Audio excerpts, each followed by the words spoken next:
Ok, João? Ok. Então, boa tarde a todos. Muita alegria, nós estamos aqui mais uma vez, já chegando hoje, né, os últimos dias do seminário. Nossa convidada já está conosco, Carmen, seja muito bem-vinda. Uma alegria estar com você mais uma vez, vamos te apresentar um pouco melhor depois. Vou contextualizar rapidamente um pouquinho do seminário. Então, o seminário surge nossa atribuição que eu e Débora temos aqui, que é a vigilância de violência e acidentes, uma política nacional, né, que tem um olhar diferenciado para as violências como um agravo à saúde, afetando a saúde na sua integralidade, né? E esse olhar para o agravo, é necessário que nós pensemos a promoção de ambientes mais favoráveis, de contextos mais favoráveis, a prevenção de riscos, a atenção, né, interdição das situações de violência e proteção. É nesse sentido, né, pensando que nós estamos trabalhando no setor de vigilância, né, informação para ação, é que surge como uma questão fundamental da violência, como uma questão cultural, e a necessidade de pensar estratégias de mudanças na cultura, né? É nesse contexto que a questão da vigilância de violência e acidentes vai se aproximando, né, e fazendo uma relação muito firme com a questão da promoção da saúde e a cultura de paz. Por isso, né, aqui nessa nossa atribuição, Débora vai se apresentar daqui a pouco, é que nós criamos o núcleo Viva a Paz, né, Viva de Vigilância de Violência e Acidentes e Viva de Viver a Paz, para que a gente possa aos poucos disseminar essa ideia, trazer novos recortes, ideias que a gente possa realmente pensar que a violência faz mal à saúde e que nós precisamos trabalhar e promover processos de mudança, né? Então, esse trabalho eu realizo aqui com a Débora. Débora, você pode se apresentar, por favor? Boa tarde a todos, eu sou Débora, trabalho aqui com a FAP no grupo de vigilância epidemiológica ligada à Secretaria de Estado da Saúde, com essa função de trabalhar pela questão do agravo da violência e também na promoção da cultura de paz, né? Esse trabalho dentro da promoção da cultura de paz é muito caro para nós, né? E nós nos aproximamos, assim que começamos a trabalhar com esse agravo, começamos a entrar por esse mundo da cultura de paz, a entender um pouco melhor, né? A estudar. E esse seminário, ele reflete um pouco esse desenvolvimento nosso e do grupo, né? Porque o Núcleo Viva a Paz, ele, apesar de ser coordenado por nós, ele é composto de várias parcerias que foram se associando, se aproximando de nós pela questão da ideia, pela questão também do desenvolvimento da cultura de paz, e que se reúnem periodicamente, né, nesse pensar, nessa ação e também nessa construção do seminário, né? O seminário é uma construção conjunta e estamos muito felizes nesse momento aí com mais esse desafio, né, de fazer o 12º seminário, que vai se encerrar agora no sábado, dia 2. Então, a gente tem procurado lembrar bastante nesse momento dos 100 anos do Paulo Freire, também rendendo a nossa homenagem a Paulo Freire. E o seminário, ele, né, realizado agora, em 12 dias pela paz, foi uma criação do núcleo, né, esse processo que vai do dia 21 de setembro ao Dia Internacional da Paz, e dia 2 de outubro, que é o nascimento do Gandhi. Então, nós criamos esta ideia e temos tentado desenvolver no sentido de valorizar datas importantes também, né, para a cultura de paz, também uma das estratégias para promover a cultura de paz, entre outras, né, que o seminário vai tentando fazer esse diálogo.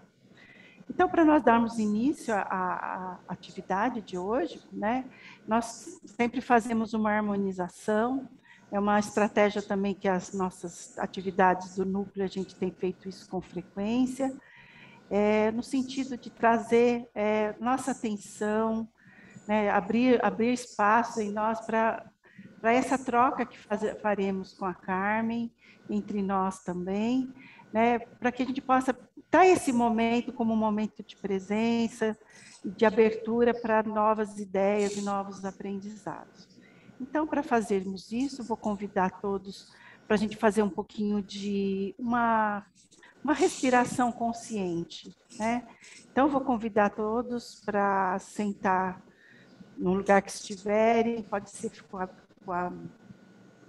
câmera fechada ou não, fiquem à vontade, procurando trazer sua atenção para o seu corpo, colocando o corpo de forma harmoniosa, bem ereto, o queixo fazendo o ângulo de 90 graus com o solo. E vamos voltar a nossa atenção lá para os nossos pés, né? Lembrar sempre da nossa Mãe Terra, nossa casa comum, pode fazer um carinho. E vamos, então, como que escaneando o nosso corpo, né? Trazendo a nossa atenção para os pés, procurando relaxar todos os pontos de tensão.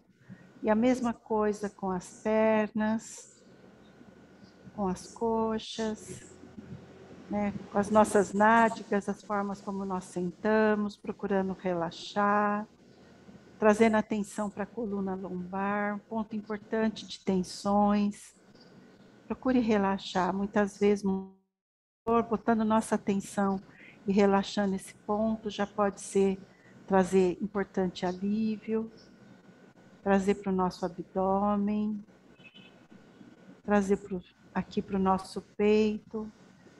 Né, distancie um pouco os ombros das orelhas, jogue ele um pouquinho para trás, abra o peito, né, para esse campo importante do nosso corpo, onde está o coração, os pulmões, área de troca. É importante o coração como cada vez mais estudado, como sede do amor universal, trazendo para nossa face, também aqui os órgãos principais do sentido, nosso forma de ver, entender o mundo. Relaxa. E a partir disso vamos fazer junto 3 incursões respiratórias, cada vez mais lenta, inspirando pelo nariz, soltando pela boca. Procura fazer uma pausa entre a inspiração e a expiração.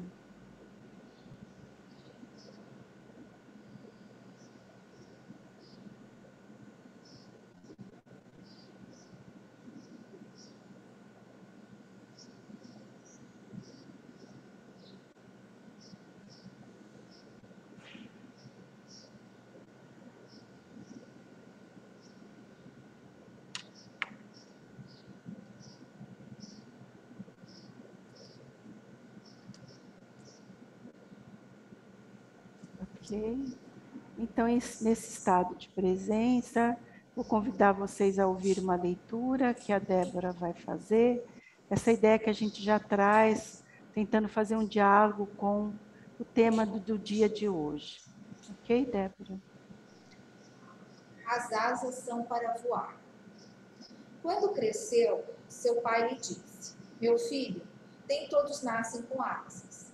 E embora não tenhas obrigação de voar, me parece penoso se te limitasse a caminhar, tendo recebido as asas que o bom Deus te deu. Mas eu não sei voar, respondeu o filho. É verdade, disse o pai. Caminhando, levou-o à beira de um precipício na montanha. Vê, meu filho, isso é o vazio. Quando quiseres voar, vem aqui. Respira, salta no precipício e quando abrires as asas, voará. O filho duvidou. Se eu cair? Ainda que caias, não morrerás. Terás apenas algumas escoriações, que te darão mais força para tentar uma segunda vez, respondeu o pai. O filho retornou ao povoado, aos seus amigos, aos seus colegas, aos seus companheiros com quem convivera toda a vida. Aqueles que tinham uma mente mais limitada disseram: estás louco? Seu velho está com algum parafuso solto. O que vais conseguir voando? Por que não deixas de tolice? Quem precisa voar? Os amigos mais próximos aconselharam: E se for verdade, não será perigoso? Por que não começas devagar? Experimenta lançar-te de uma escada ou do alto de uma árvore, mas do alto de uma montanha? O jovem ouviu o conselho daqueles que o queriam bem. Subiu ao topo de uma árvore e corajosamente saltou. Ele abriu as asas, agitou-as no ar com todas as suas forças, mas mesmo assim esborrachou-se no chão. Com um imenso galo na testa, foi falar com seu pai. Mentiste para mim, não consigo voar. Experimentei e vi o que me aconteceu. Não sou como tu. Minhas asas são apenas a dor. Meu filho, interveio o pai, para voar é preciso criar um espaço de ar livre necessário para que as asas se abram. É como se lançar de paraquedas. Você precisa de alguma altura antes de saltar. Para voar, é preciso correr riscos. Se não quiseres correr nenhum risco, talvez seja melhor resignar-se e continuar caminhando. Então, com esse início, né, eu trago, então, hoje aqui a Carmen, né, que vai fazer a nossa conferência. Errar faz humano, né? Uma frase provocativa, né? Mas assim, importante. Vamos ouvir aí o que ela tem para falar. Carmen Carvalho é mestre em Psicologia da Aprendizagem e do Desenvolvimento Humano. Fez curso de Ética, Cultura de Paz e Técnicas de Convivência, Justiça Restaurativa, Mediação de Conflitos e Técnicas de Negociação, Comunicação Não Violenta e Árvore do Conhecimento, Teoria de Maturana, pelo Palas Atenas. Tem uma atuação profissional como formadora em Cultura de Paz, pela Associação Palatenas, coordenadora do curso de formação em Cultura de Paz e Tecnologias da Convivência, também do Palas Atenas, membro do Conselho da Associação do Palas, facilitador do projeto Se Liga Moçada, de prevenção à violência contra a mulher, facilitadora do projeto de qualificação profissional do Programa de Atendimento à Violência contra a Mulher, Bem Querer Mulher, faz atendimento psicológico, psicopedagógico, né? Formação de professores e autora principal da coleção de livros didáticos de português, Construindo a Escrita, do 1º ao 5º ano da editora Ática. Né?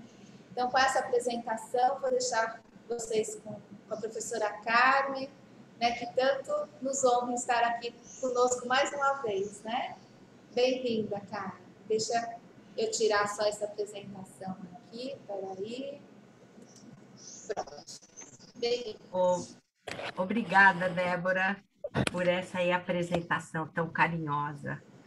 É uma alegria, eu sempre falo que quando a gente volta, é bom porque você só volta se deixou alguma coisa que valeu a pena. Então, todo retorno tem muito mais intensidade, né, do que a primeira ida. Então, eu fico muito grata e estou muito feliz de estar participando desse momento, né, de agregar pessoas para pensar na cultura da paz, para a gente poder se encontrar, se unir para fazer desse aqui um mundo mais gostoso de viver, né? Eu acho que tem bastante coisa para a gente melhorar ainda nessa sociedade. Esse tema, né, que vocês escolheram é um dos temas meus que eu mais gosto de falar, porque eu acredito muito na importância dele. Eu acho que é essencial que a gente repense, né, essa relação que tem o erro, que normalmente o erro tem um sentido muito pesado dentro de nós, não é? Quando alguém chega e diz, eu vou pedir que vocês escrevam no chat. Se eu chego e digo assim, você errou, está errado, faz de novo. Qual o sentimento que vem, que mobiliza ouvir isso para vocês? Eu tenho acesso ao chat? Vocês podem ler para mim? Posso ler para você?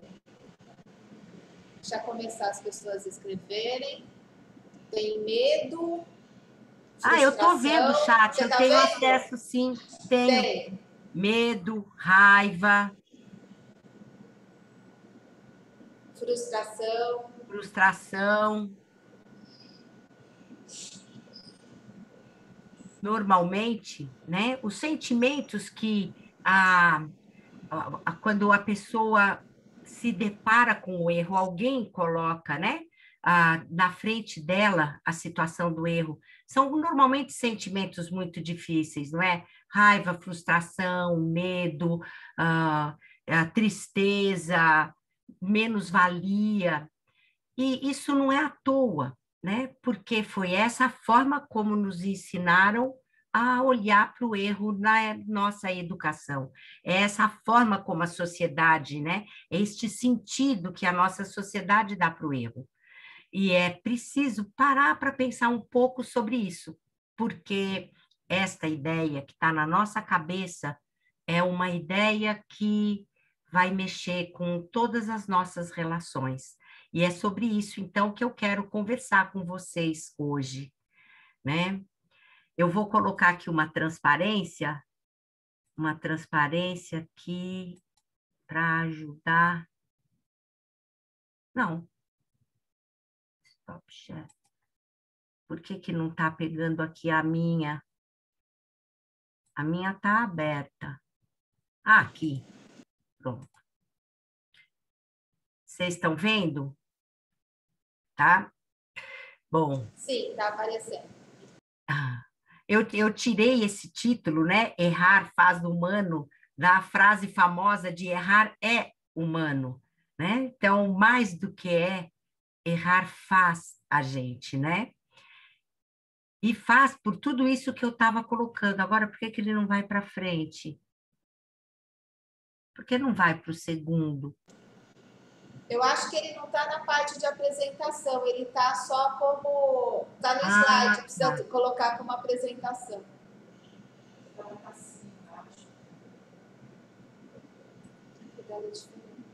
Acho que é isso. Tá certo, agora foi. Perfeito. Exato. Então, por que que então é tão importante falar sobre o erro, gente? Porque nós, né? Quem nós somos, a nossa identidade, aquilo que nos constitui é formado ao longo da vida a partir de muitas coisas, não é? A partir da nossa história, a partir da nossa convivência, a partir dos nossos neurotransmissores, dos nossos sentidos, a partir das nossas emoções, das coisas que a gente ingere, do nosso DNA, da nossa parte biológica e das coisas que a gente pensa na interação com todos esses elementos. E aquilo que a gente pensa, né, vai determinar a forma como a gente sente, o que a gente fala e as nossas ações, a forma como a gente se relaciona com o outro. Por isso, tomar consciência de como a gente pensa é super importante para que a gente possa escolher e não agir de uma forma inconsciente nas nossas relações, nas nossas ações, né? Por isso que eu vou, né, dessa questão do pensar, eu vou pegar exatamente a aprendizagem, que é a minha área, eu sou educadora, né? É a minha área, e eu vou pegar a parte da aprendizagem. Então, quero lembrar, né, para vocês que a gente nasce na indiferenciação. O que somos nós, a mão, a mãe, a parede, está tudo indiferenciado. E o trabalho da vida é o trabalho do conhecimento. Nós vamos gastar a nossa vida toda para compreender quem que nós somos, o que são as outras coisas, o que são as outras pessoas, o que são os objetos, como eles se relacionam entre si, como nós nos relacionamos com eles, qual que é o sentido da vida. Ou seja, o trabalho da vida é o trabalho da aprendizagem.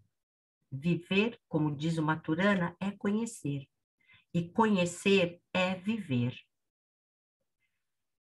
Nessa medida, gente, aprender é um movimento natural da vida. Se você não aprende, a distância e a velocidade do carro, você é atropelado. Se você não aprende a mamar, você morre. Então, a vida é aprendizagem e aprender é um movimento natural. Portanto, porque ele está ligado à sobrevivência. Por isso, desejar aprender e conseguir é o natural. Mas também aprender é ameaçador. É muito ameaçador porque significa entrar no desconhecido. E quando você entra no desconhecido, você não consegue antecipar o que virá. E se você não antecipa o que virá, você aumenta a sua possibilidade de errar. E se você também aumenta a possibilidade de não conseguir, de tentar e não conseguir, como fala magistralmente, né, naquela história que a Débora leu para vocês. Linda, que eu não conhecia, Débora. Também é essa, como é que fala? Quando você aprende, você tem que se defrontar com a fantasia que você faz de si mesmo. E se eu não conseguir aprender? O que é que eu faço com a imagem que eu fazia de mim? Por isso é ameaçador. E mesmo quando você aprende, ela faz com que você conheça um pouco mais da sua potencialidade. E nessa medida, você tem medo de quem será, muitas vezes, esse novo eu. Eu antes não tinha me formado, agora eu me formei, existe toda uma expectativa das pessoas e minha em relação ao meu desempenho. Será que eu vou dar conta? Então, mesmo quando a gente aprende, isso expande o nosso conhecimento, isso expande os nossos limites, mas isso também faz com que a gente, muitas vezes, se assuste, né? Com o medo de não dar conta desse novo eu expandido. Aprender é ameaçador porque nos obriga a estabelecer novas relações com aquilo que está dentro da gente. Vocês vão me ouvir agora. As coisas que eu vou dizer, elas vão ter que entrar em diálogo com o que está dentro de vocês, com os seus conhecimentos, as suas experiências de vida. E vocês não têm agora ainda controle do que é que vai mexer ou não. E por isso, toda vez que a gente entra na situação de aprendizagem, a gente fica ameaçado de o que é que eu vou ter que modificar dentro de mim.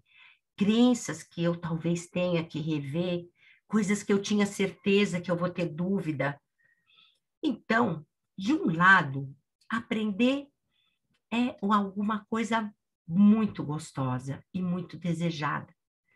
Por outro lado, ela é ameaçadora.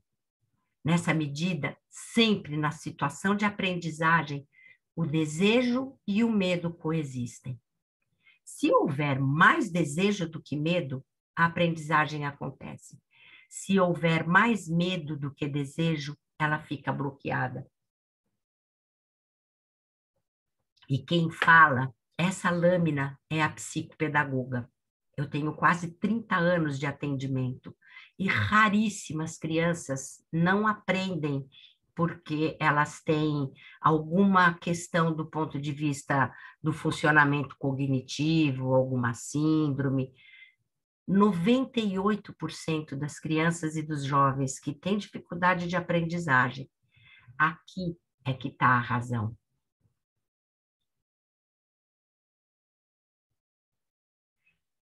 Veja, se a aprendizagem, quando eu falo aqui, eu não estou falando de português, matemática, história e geografia, eu estou falando de vida, não é?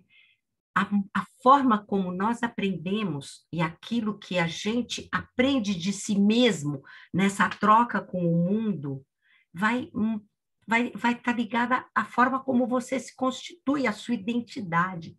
A sua identidade como pessoa, como filho, como profissional, como cidadão. E esta forma como a pessoa se vê vai influenciar a maneira como ela se relaciona consigo, com o outro, com as situações da vida, com os projetos de futuro, com aquilo que ela faz, com a possibilidade de conviver consigo e com todas as formas de vida. Por isso que eu digo que parar para pensar na ideia de aprendizagem que a gente tem é uma coisa muito, muito séria e muito importante. E é isso que nós vamos, então, começar a conversar agora. Eu vou ter que falar um pouquinho de coisas mais técnicas para poder ajudar vocês a compreender o que provavelmente vocês sabem, mas às vezes não sabem dar nome para aquilo, né? Então, o que é que são as teorias de aprendizagem? Porque dentro de nós, consciente ou inconscientemente, tem sempre uma teoria de aprendizagem. Sempre. Que é a maneira como você vai ensinar o seu filho, como você vai significar atitudes dos outros. Sempre existe. Só que muitas vezes a gente não tem consciência de qual a teoria que está organizando a nossa ação. Então, uma teoria de aprendizagem é uma forma de compreender como é que aquilo que é intrapsíquico, que é o nosso interior, se relaciona com o outro, com o meio, com a experiência, com aquilo que está fora de nós. Como que essa relação acontece? Existem quatro grandes vertentes de como essa aprendizagem acontece, e eu vou passar muito rapidamente por aqui, né? Então, existe uma teoria que acha que é o nosso mundo intrapsíquico que determina aquilo que a gente aprende. Essa teoria é chamada de natismo, do ponto de vista biológico, ela está apoiada no maturacionismo, e do ponto de vista filosófico, ela está pautada nas ideias do Platão. Essa teoria está dentro de nós, mas ela não é a mais intensa, porque a nossa sociedade ela se organiza e pensa desta forma, como o Aristóteles e depois o Skinner compreenderam essa relação. Para eles é o oposto. Nós nascemos como uma lousa em branco e é o meio, a experiência, o outro é que vai escrever nessa lousa. Então, é o que está fora que vai determinar aquilo que está dentro. Essas são as teorias empiristas, comportamentais, e elas têm, né, filosoficamente, baseadas nas ideias do Aristóteles e depois retomadas pelo Skinner. Existem mais duas outras teorias supermodernas que compreendem que a aprendizagem é um processo dialético entre o intrapsíquico e o meio, entre o que está dentro e o que está fora. Que essa relação é dialética, um interfere no outro e modifica o outro, que são as teorias socioconstrutivista e socio-interacionista do Piaget e do Vygotsky. Os dois compreendem de uma forma dialética, o peso que cada um dá é que é diferente. Para o Piaget, o intrapsíquico tem um peso maior, e para o Vygotsky, o meio, a experiência e o outro social é que tem o peso maior. Bom, eu não vou falar de todas, porque isso aqui não é um curso de teoria da aprendizagem. Eu vou falar agora principalmente desta, do empirismo, que é aquela que está por aí. Provavelmente vocês foram educados por essa teoria, tanto em casa quanto na escola. É por essa teoria que a nossa sociedade está organizada. E a hora que eu explicar, acredito que vocês vão se reconhecer, vão reconhecer coisas da vivência de vocês. Então, o que o empirismo acredita? Lembra que nós somos tábula zero, tudo vem de fora. A gente nasce como uma lousa em branco. E o trabalho da vida vai ser o trabalho do outro, da experiência, do social, escrever nesta lousa, tá? E como que acontece essa escrita? Então, eles dizem o seguinte, a gente aprende por imitação de modelos. Você tem lá o modelo e você vai copiar esse modelo, vai introjetar esse modelo. Vocês se lembram, por exemplo, na escola, o professor coloca a palavra e você copia. Quando você escreve errado, ele risca e manda copiar de novo, porque é imitando os modelos que você aprende. imitando e também pela experiência. Quando você vive uma experiência, ela te produz uma associação. Associação simples com simples dá uma mais complexa, simples, complexa com simples vai dando mais complexa, de tal forma que você vai ampliando a teia de associações. Então, a base do pensamento empirista é essa, de que você aprende por imitação de modelos e pela experiência. Então, é sempre por associações e reproduções que a gente aprende. E o que acontece? Se você faz uma boa reprodução, você tem um reforço positivo. Aí a criança está pequena, ela tenta falar, a hora que ela faz aqueles barulhinhos de nenenês, todo mundo sorri, bate palma, de alguma maneira demonstra. Quando ela fala, faz um barulho que não tem nada a ver com a nossa fala, ninguém se manifesta. Então, você vai tendo um reforço positivo com uma boa associação e um reforço negativo com uma má associação. Aí você vai aprendendo as regras, as coisas, as regras da sociedade, do comportamento. Quando a criança reproduz bem aquilo que foi dito para ela para reproduzir, ela tem aplausos, ela tem sorrisos, abraços e reforços. Quando ela não reproduz bem, ela desobedece.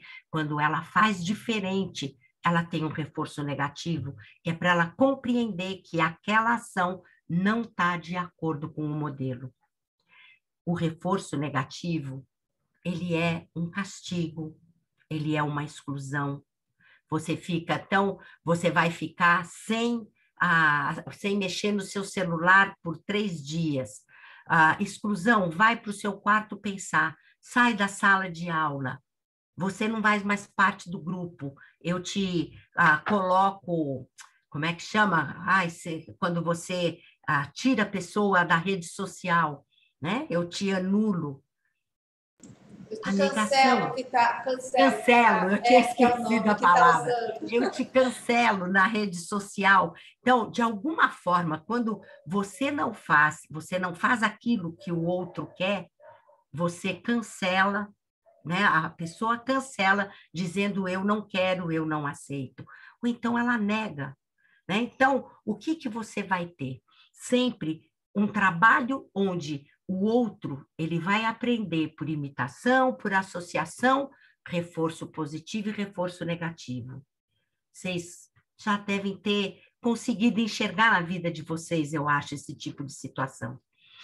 Sabe agora o que acontece? É que, imaginem, então, vamos pensar em casa, para depois a gente poder ampliar. Vamos pensar em casa. Quem que é o modelo a ser imitado? A mamãe e o papai, não é? São os pais. Então, quem que vai fazer a regulação?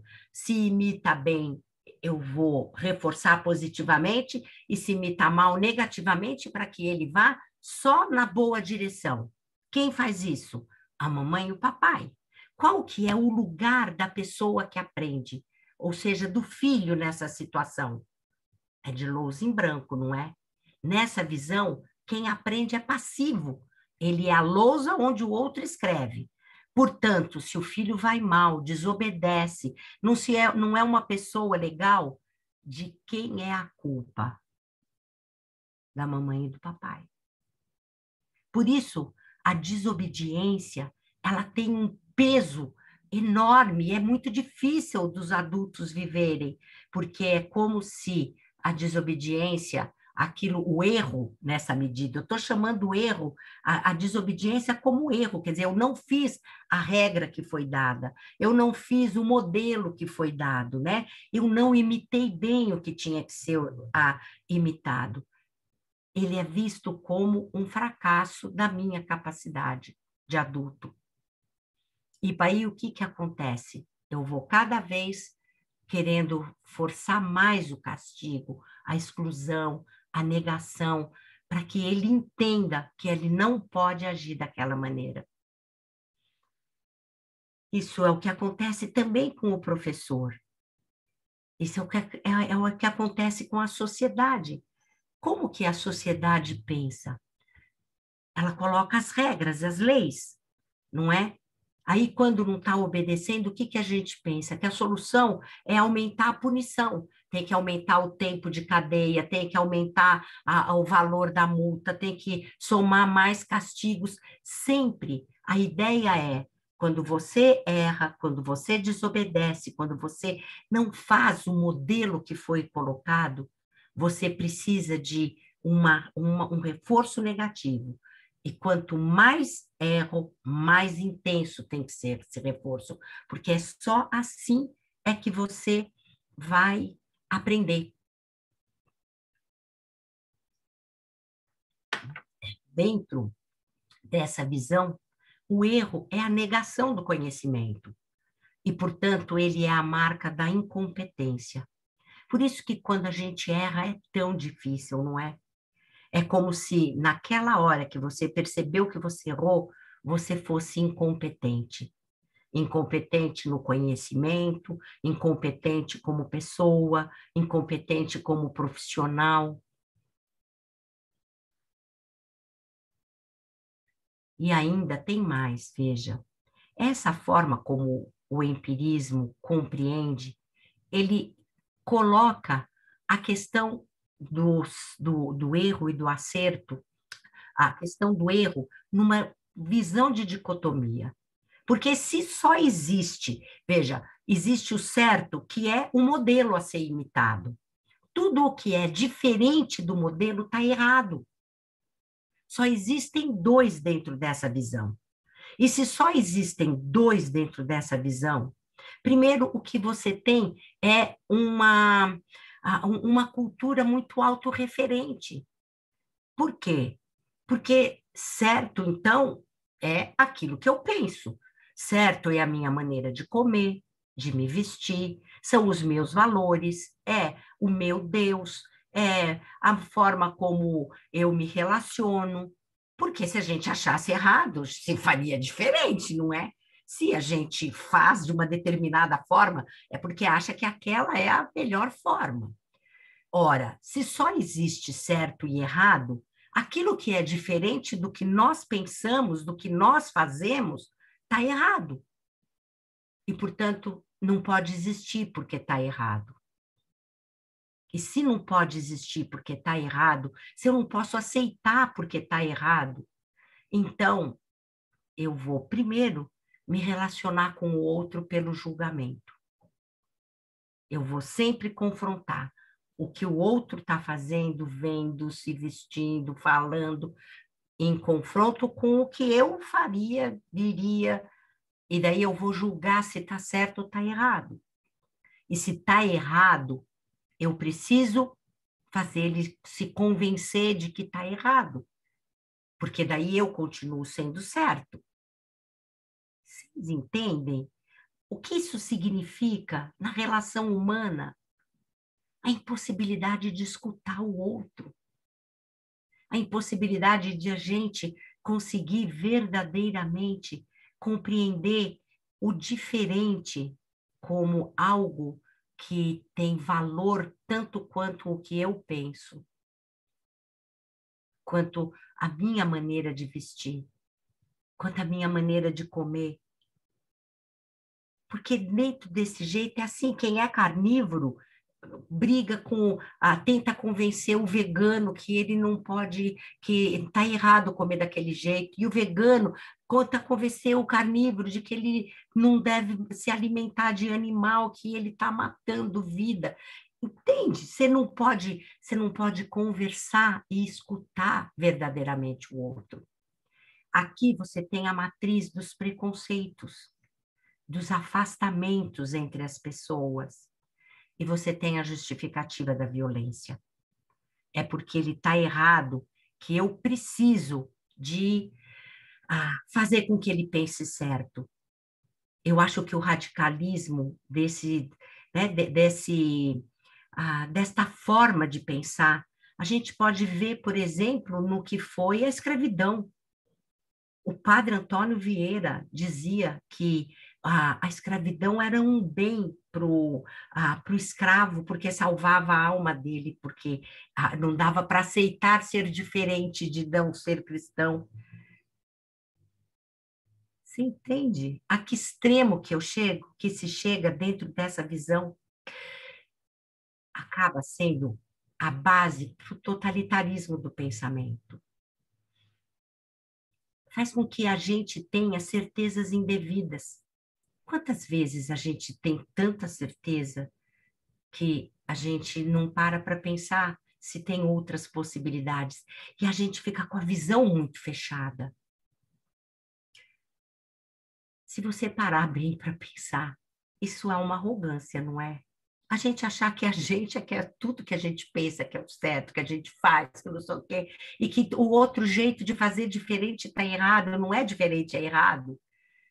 É arrogante, não é? Tem uma arrogância enorme dentro dessa visão. E olha, eu vi muito falso amor, muito. Quantas vezes, por amor, a gente violenta o outro, porque a gente acha que ele está errado. Isso não é. Eu não tenho que mudar o meu marido, nem a minha esposa, nem o meu filho, porque eu acho que ele está errado dizendo que isso é amor. Isso é um falso amor, mas ele acontece tanto, não é? Ele acontece tanto. As consequências dessa forma de educar são muito sérias, muito sérias. Primeiro, porque ela é desnivelada. É um poder, você trabalha com o poder sobre o outro. Eu sei e você não sabe nada, você é louso em branco. E o que você vai pensar é aquilo que eu estou dizendo para você pensar, para você fazer, porque eu sei o que é o certo. Então, é uma forma onde o outro está submisso a você. Dessa forma, o medo e a culpa são o predomínio. Aquele que é educado, ele vive sob o medo do castigo, sob a culpa de ter errado, de ter decepcionado o pai, o professor, o chefe, a sociedade. E porque ele se sente com medo e culpado, ele se sente muito inseguro. E junto com essa insegurança vem uma autoestima rebaixada. Eu só erro, eu não dou conta de nada, eu sou pouco. E porque eu sou pouco e eu não dou conta de nada, eu acabo com uma baixa resiliência.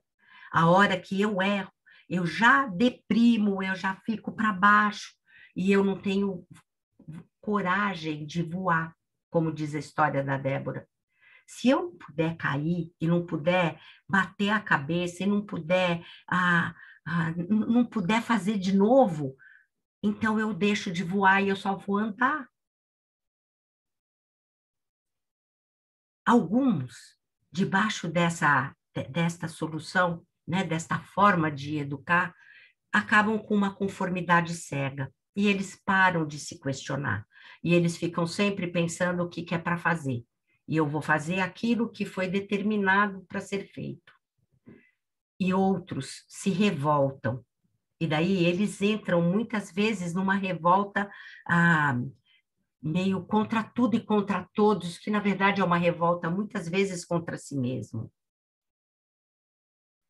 Essa forma de educar, ela faz com que a responsabilidade esteja fora da própria pessoa. Então, eu faço isso porque a Débora mandou eu fazer, porque a minha mãe mandou eu fazer, porque a sociedade mandou eu fazer, porque o professor mandou eu fazer. Então, a responsabilidade é de quem me mandou, não é minha. E se a responsabilidade não é minha, eu não me comprometo verdadeiramente com aquilo. A minha moral é de heteronomia. E se eu não me comprometo, a minha moral é de heteronomia, o que eu faço é o seguinte: a hora que não tiver ninguém olhando, eu vou fazer o que eu verdadeiramente penso. Então, eu acho que é uma besteira o farol. E se a minha moral é de heteronomia, eu só obedeço se alguém está olhando. E aí, se o farol está fechado e eu estou com pressa, eu passo no farol vermelho. A gente desobedece a mãe e o pai. Por quê? Porque ele mede, eu quero ficar na festa, minha mãe não deixa, eu conto uma mentira, qual a chance do meu pai descobrir? Se descobrir, qual que vai ser o castigo? Valeu, vale a pena correr o risco. E daí o que você desenvolve no outro é um cálculo de risco. E este sujeito heterônomo que é criado é aquele que está no trabalho, o chefe não está olhando, ele entra na rede social, ele vai olhar outra coisa, ele vai fazer só sob demanda. E o que acontece é que esta forma de educar, gente, ela é profundamente violenta. Profundamente violenta. E daí, o que acontece é que a gente acaba reproduzindo no outro, com o outro, essa violência sofrida, que foi aprendida na nossa educação, de todas as formas.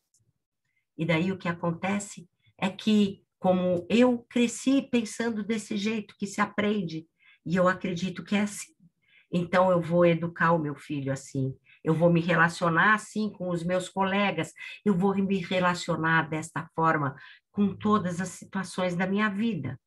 E o ciclo da violência continua, porque eu educo meu filho assim, ele educa o filho dele assim, e nós estamos neste ciclo há vários milênios. Há vários milênios. Basta olhar para a história da humanidade e a gente vê quanto que sempre foi assim.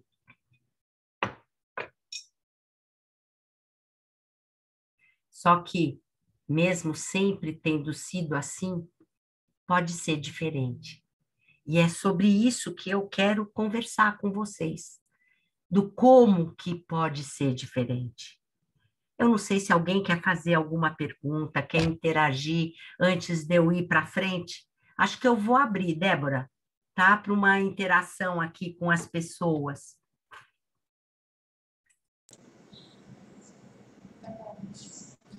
Se alguém quiser fazer alguma pergunta, não sei se alguém quer fazer alguma pergunta, se alguém quer se colocar.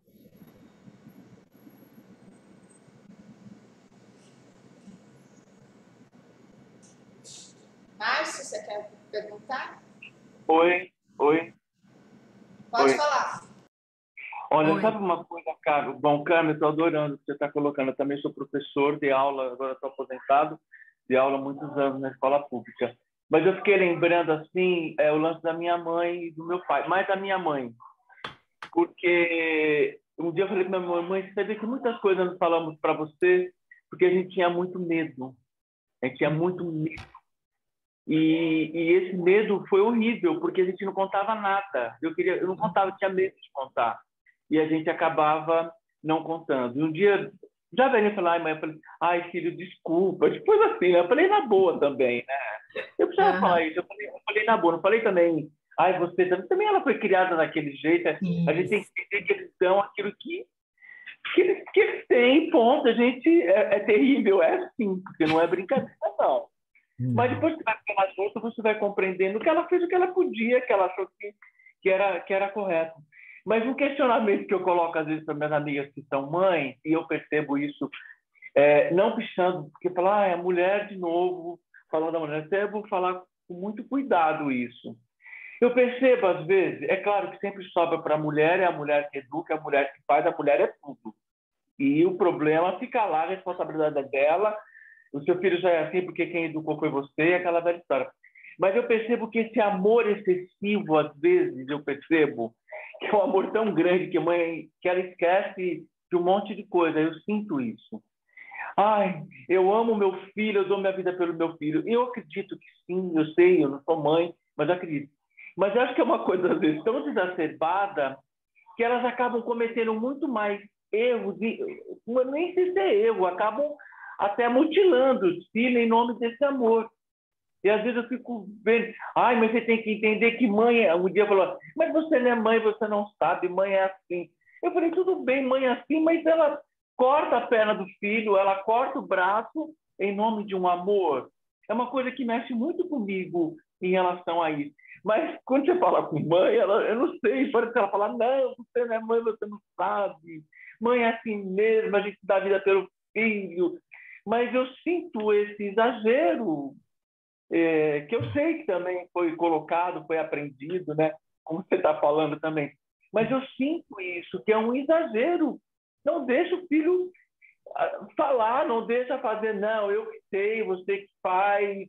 E ele, para não criar confusão, acaba fazendo tudo por trás, como diz, por debaixo dos panos, né? A gente acaba fazendo as coisas e fica tudo, e na carinha do papai e mamãe está tudo bonitinho, né? Então, é uma reflexão que eu faço assim, eu sei que é duro falar isso quando se fala da mulher, porque sempre assim, de novo falando da mulher, né? Mas eu sinto isso em relação ao sentimento de mãe, que parece que vestir a coisa assim que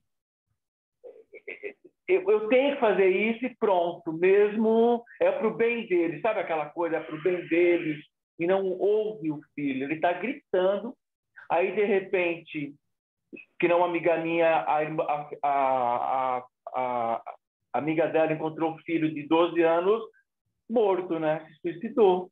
E aí, por que esse moleque fez isso? Qual é a razão?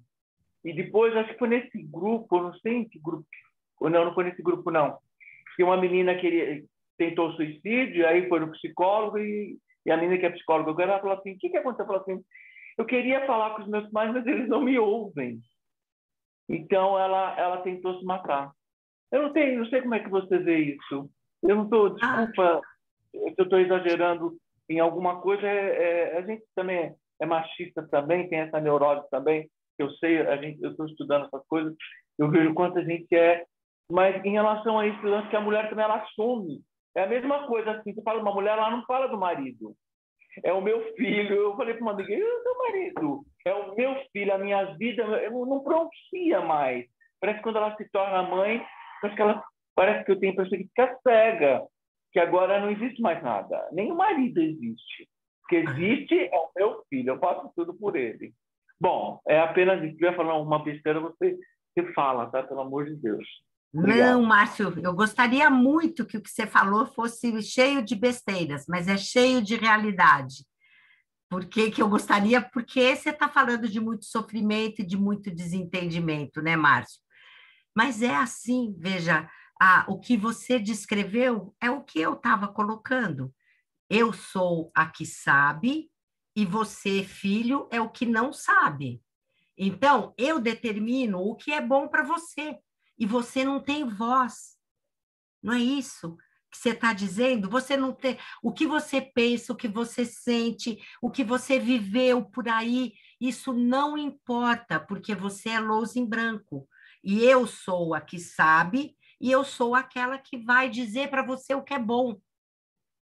Então, quando eu digo que esta forma de compreender a aprendizagem, ela tem implicações seríssimas, você me trouxe de uma forma muito viva essas implicações, Márcio.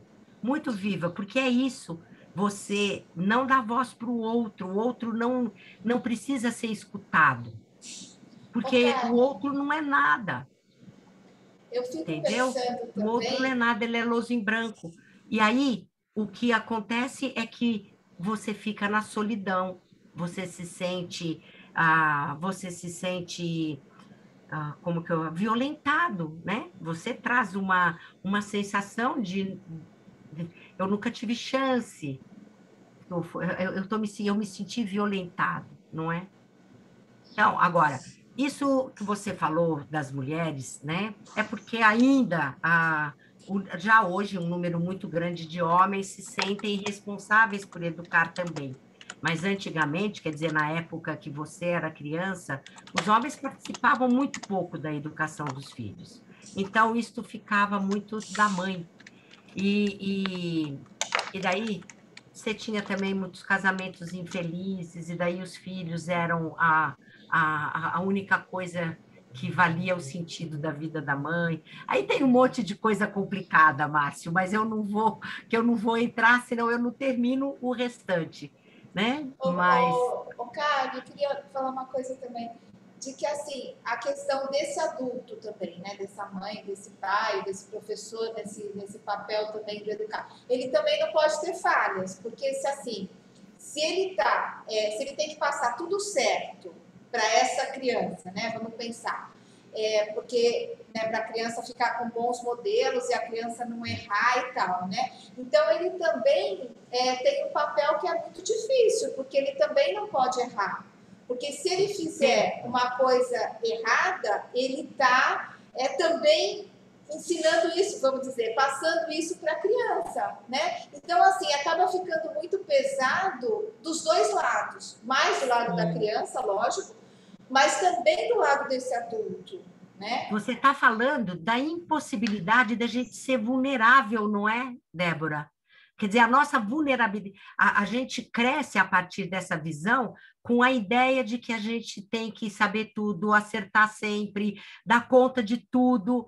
E nós não somos assim, nós somos falíveis, nós não controlamos as variáveis, nós não damos conta de ser o super-homem e a Mulher Maravilha, que essa teoria diz que a gente tem que ser. E daí, a hora que você se defronta com a sua vulnerabilidade, e você percebe que você erra, que você não dá conta, que você não sabe todas as respostas, a gente se vê como menos. A gente se sente mal e culpado. É pesadíssimo, porque você constrói essa ideia na infância de que não pode errar. E daí você leva essa construção dessa ideia para a sua vida adulta. E é pesadíssimo, é muito, muito pesado. Muito, Débora. Tem umas contribuições aqui no chat, não sei se você chegou a ver. Eu estou vendo aqui que tem uma pergunta aqui da Fátima. Penso que vários aspectos deste comportamento, desde a extensão do instinto protetor natural de quando a mulher se torna mãe, até a manipulação, carência ou mesmo preocupação pelo filho. As pessoas pensam que os relacionamentos apenas acontecem, mas, na verdade, são construídos. Concorda, doutora? Concordo, Fátima, plenamente. Eu só não queria entrar neste lado que é um terreno maravilhoso que tem 1000 coisas. Mas é isso, é uma construção que vai acontecendo. E este sentido do filho tem 1000 sentidos no contexto de vida dessa mulher, na educação dessa mulher, né? O Carmen, só uma questão que eu queria trazer também como uma contribuição. É outra Fátima que escreveu. Que esse modelo tão cristalizado, né, na minha educação e como eu reproduzo isso, faz com que eu não perceba que aquilo não está dando certo. Porque eu não estou aberta a pensar que existiria outras possibilidades. E aí a eterna reprodução e a eterna frustração. E aí uma raiva muito grande entre as duas partes, porque não se veem contempladas, né, nenhuma se vê contemplada nas suas perspectivas de convivência, de possibilidades de existência. Perfeito, Fátima. Perfeito, é isso, porque o que acontece? Para eu pensar em outra possibilidade, eu tenho que admitir que está errado o que eu penso e o que eu faço. E entrar em contato com o próprio erro, dentro dessa visão que nos ensinaram a ter do erro, então eu estou fracassada, eu não dou conta de mim. Lembra da autoimagem? Eu tenho que mexer com a minha imagem, com as minhas certezas, com tudo isso, e tudo isso é muito sofrido, porque a gente aprendeu que não pode errar. E daí eu fico permanecendo no erro e batendo o pé, porque eu tenho que estar certo. Né? É muito sério, é muito, muito sério. O César coloca aqui, hoje as pessoas não só deixam de ouvir os filhos, como não dão atenção devida, querendo compensar esta falta de atenção, dão presentes. Eu acho que isso acontece sim, César, mas eu não sei se antigamente os pais davam muito mais escuta para os filhos, até porque não era da cultura de escutar os filhos. Os pais educavam de uma maneira empirista. Os pais diziam o que era o certo, quando você errava, eles perguntavam como é que você foi na escola, mas não o que é que você sente, o que é que você pensa, como é que você está lidando com o bullying que você está sofrendo lá na escola. Esses não eram assuntos que os pais... Sexo, você aprendia sexo pelo mundo, ninguém conversava sobre sexo com você. Então, hoje, eu acho que não existe a escuta que poderia e deveria existir, mas antes também não existia. né? Eu acho que é uma coisa meio milenar, meio não, é para lá de milenar, né? Quando a gente fala, se você olha para a história da humanidade, isso aqui é o pensamento há milênios. Então, é muito difícil essa mudança. Então, o que agora eu quero conversar com vocês é assim, dá para pensar de outro jeito. E dá para fazer de outro jeito a intervenção no erro. Porque como que é a intervenção da forma empirista? Eu tenho que apontar o erro. Eu tenho que dizer, Márcio, você está errado. Eu tenho que dizer, Débora, não é desse jeito. Eu tenho que falar, Fátima, faz de novo. Se eu não apontar o erro, qual que é a ideia da teoria empirista? Você não terá consciência de que está errando. E se você não tiver consciência de que está errando, você vai continuar fazendo daquele jeito. Então, a única maneira que a gente consegue enxergar na relação é eu aponto o erro para que o outro tome consciência. E eu dou um novo modelo, ou eu castigo, ou eu puno, de alguma forma. Então, o que eu quero trazer agora? É possível pensar de outra maneira. Mas como, né? Então,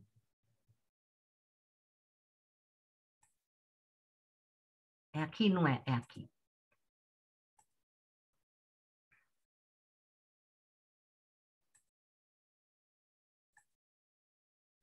Então, vejam, eu estou começando de novo, só que agora, né, pensando de outro jeito. Como é que eu posso educar pela e para a paz? Então, eu queria, como é que uma criança aprende a falar, né? Normalmente, as pessoas pensam assim, veja se faz sentido para vocês. A criança ouve os sons ao seu redor, as pessoas falando, e ela vai imitando esses sons, vai imitando as palavras e constrói, por imitação, o vocabulário e a estrutura da língua. Normalmente, quando eu pergunto, é assim que as pessoas me respondem. Alguém está pensando de outra maneira?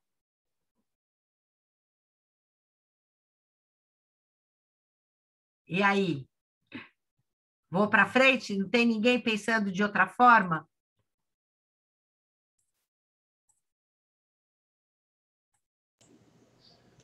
Vejam, mas se é assim que as crianças aprendem a falar, por que que elas falam coisas que elas nunca ouviram?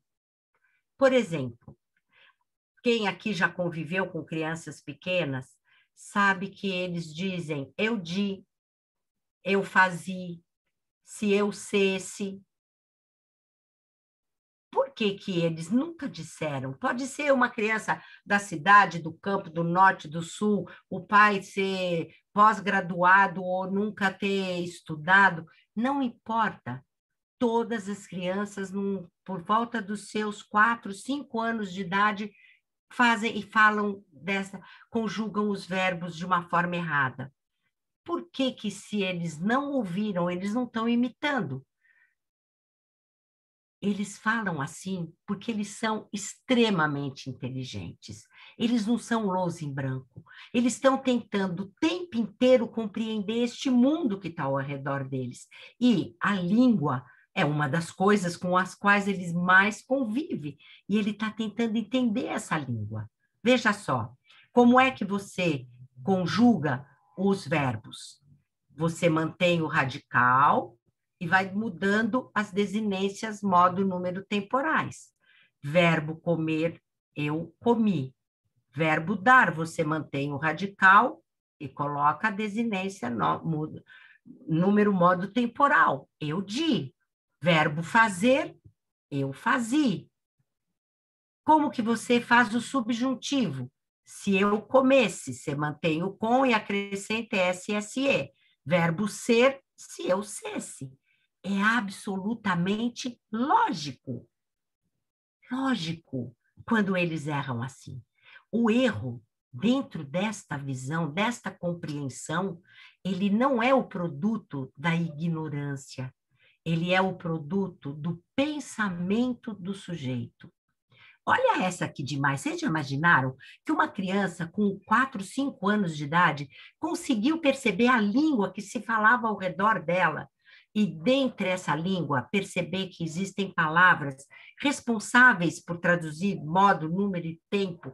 Ela conseguiu perceber de que modo essa conjugação acontece, qual que é a desinência que corresponde a cada número, pessoa e modo. O que ela não conseguiu ainda perceber foi a irregularidade dentro da regularidade. Então, ela erra porque ela regulariza o verbo irregular. Ora, isso não é imitação, isso não é falta de atenção, isso não é... isso é pura inteligência, porque a criança não é luz em branco. Ela cria e constrói conhecimento o tempo inteiro. Olha esse aqui, eu adoro essa história, que foi meu irmão que me contou. Ele estava com a minha sobrinha, Julinha, dentro do carro, e daí ela virou e falou: pai, você é motorista? Aí ele falou: sou, o papai sabe dirigir, ele é motorista. Ela falou: mas a mamãe também é motorista? Ele falou: também, mamãe também dirige carro, também é motorista. Ela falou: não, a mamãe é motorista. O que a Júlia estava dizendo para ele? Eu já percebi que existem palavras que têm gênero e que a oposição de gênero se dá pelo o e o a. Você diz a amiga ou amigo.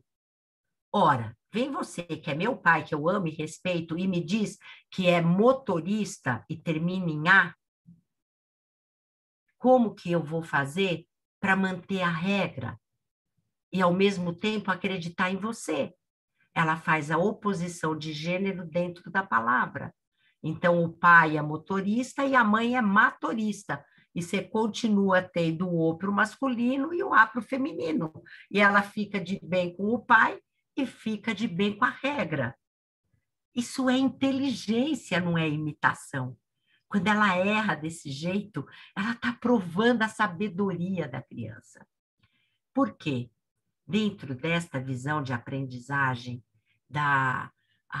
do que é o pensamento do Piaget, você tem uma visão oposta àquela do empirismo.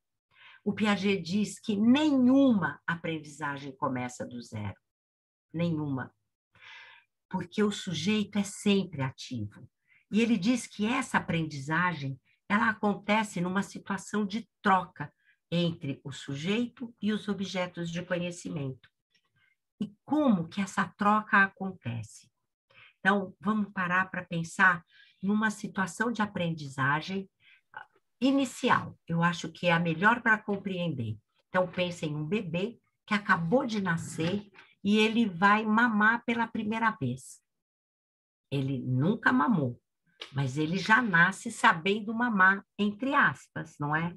Tanto que ele sente o desconforto na barriga e nenhum bebê vai procurar a mãe balançando a barriga, ele vai com a boca. Quando a mãe coloca no peito, ele não lambe, ele não assopra, ele suga, ele sabe que é sugando. Então, o bebê, que é o nosso sujeito de conhecimento, ele vai para o peito, que é o objeto de conhecimento, impõe ao peito aquilo que ele sabe.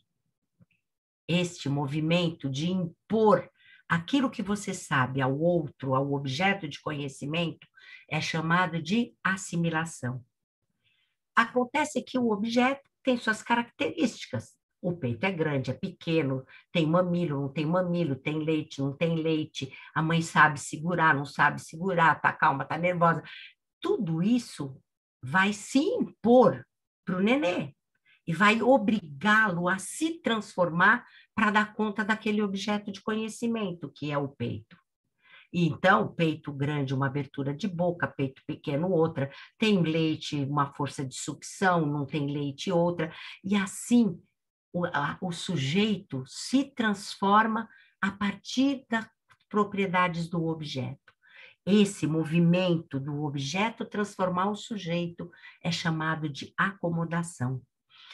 a troca entre os dois, né? Entre aquilo que o sujeito impõe ao objeto e aquilo que o objeto impõe ao sujeito, é que vai dar o conhecimento, que é a adaptação. O que que acontece? O bebê, quando ele vai mamar a segunda vez, o que ele sabe sobre mamar não é mais a mesma coisa, vocês concordam? Ele antes nunca tinha mamado um peito e agora ele mamou um peito real. Portanto, aquilo que ele sabe de peito é diferente do que o que ele sabia. Portanto, o que ele vai impor, né, a forma como ele vai assimilar esse peito não é a mesma. E apesar de ele mamar na mesma mãe, ele não mama o mesmo peito. Um dia você dá mamar na calma do quarto, no outro dia você está dentro do carro, no outro dia está na sala de espera do médico, um dia você está feliz, um dia você está triste, um dia você segura de um jeito, do outro. Cada vez que ele vai mamar, este peito é diferente e obriga ele a fazer novas adaptações, novas acomodações. E ele vai ampliando esta forma de mamar, este conhecimento de mamar. Aí o que que acontece? Imagine que ele está acostumado a mamar peito com leite normal. E, de repente, aquela noite, você dormiu muito bem, está descansada. A hora que o nenê vai mamar, o que que acontece? Leite demais. Ele não está acostumado. A hora que ele suga, como é que fala? Vem leite em excesso, ele engasga. Isso é um desequilíbrio. Quando o objeto de conhecimento não corresponde àquilo que você esperava, ele gera um desequilíbrio. E esse desequilíbrio pede que você faça uma nova assimilação e acomodação, que você se adapte a essa nova situação, para que você, de novo, consiga organizar o conhecimento, que aí, no caso, é a mamada. E daí o que acontece? Quando você reequilibra, segundo Piaget, esse reequilíbrio é sempre majorante, porque todas as experiências anteriores, todas as aprendizagens anteriores estão contidas dentro dessa nova aprendizagem. E, portanto, a única coisa que existe é o crescimento. Este movimento, ele é um movimento natural do sujeito. Ele é uma autorregulação que acontece dentro de nós, nessa troca entre o que é intrapsíquico e o meio, a experiência, o outro, as situações da vida. Para ele, para o Piaget, o sujeito é sempre ativo. Ele nunca é passivo, como para o empirista.